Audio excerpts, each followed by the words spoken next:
So there are a bunch of CI/CD tools. In terms of testing what it matters and how it works, that is what we need to.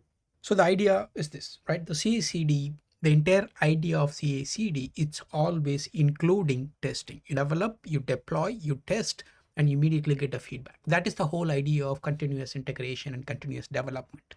They didn't say testing there, but this actually means continuous delivery or deployment, all that related to what is tested, what is the outcome of the testing.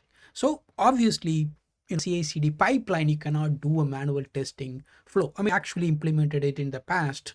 We tried to do like have a approval button in Circle CI where it will be deploy and then it will be deployed to queue environment and then it wait for the testers to come back and click another approval to deploy to staging and then another approval to deploy to production.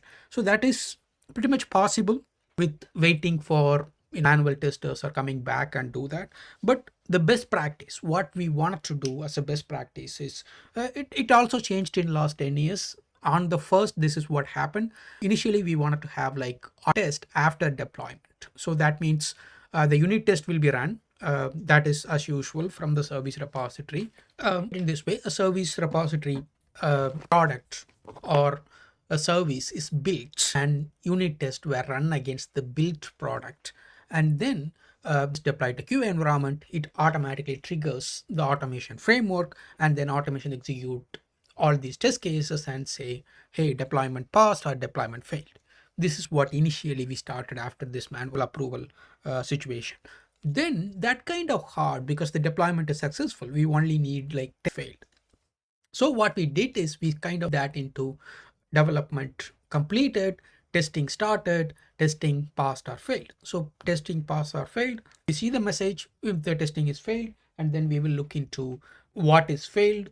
10% chance it's a script issues, and 30 to 40% it's kind of slowness issue, and then there is this issues found. So you might think it because it's not a functional test, it's not automation cannot exist before the code is available in testing environment. You know that you can write a PR, you can merge it to here, but you need to figure out a way to execute it on demand exactly those tests in Circle CI. So it's too much, to be honest. It's technically it's possible to do that, but we don't do that initially. So what we do, we simply focus regression on the master branch, and then all the functional tests will be in a separate branch or something. So regression will automatically execute. It says failure, and then if it passes, I run the branch test cases from my local and then figure out what is passing, what is failing.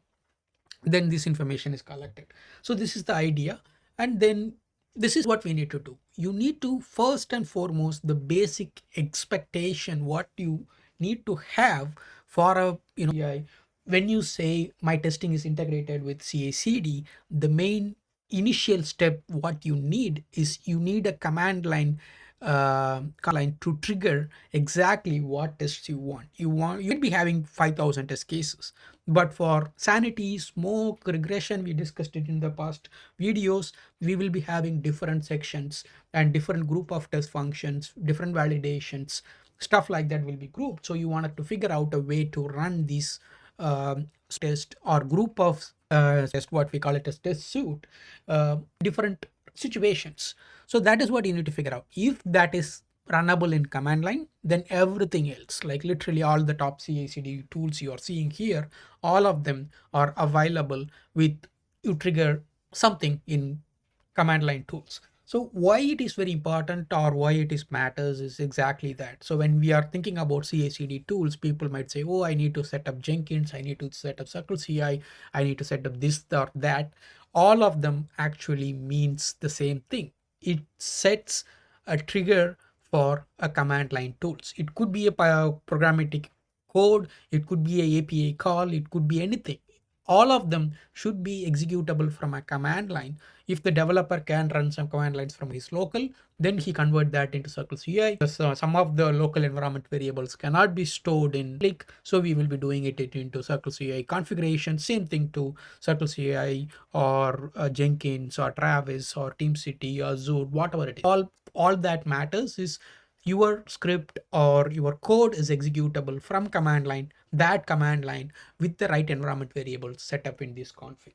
This is what we can, once you have that, once, even if it 100% failing or 80% failing, doesn't matter, right? So all you need to know is you need to get that feedback as fast as possible. That is the goal of CICD. That is the goal of testing, using automated testing in CICD pipelines.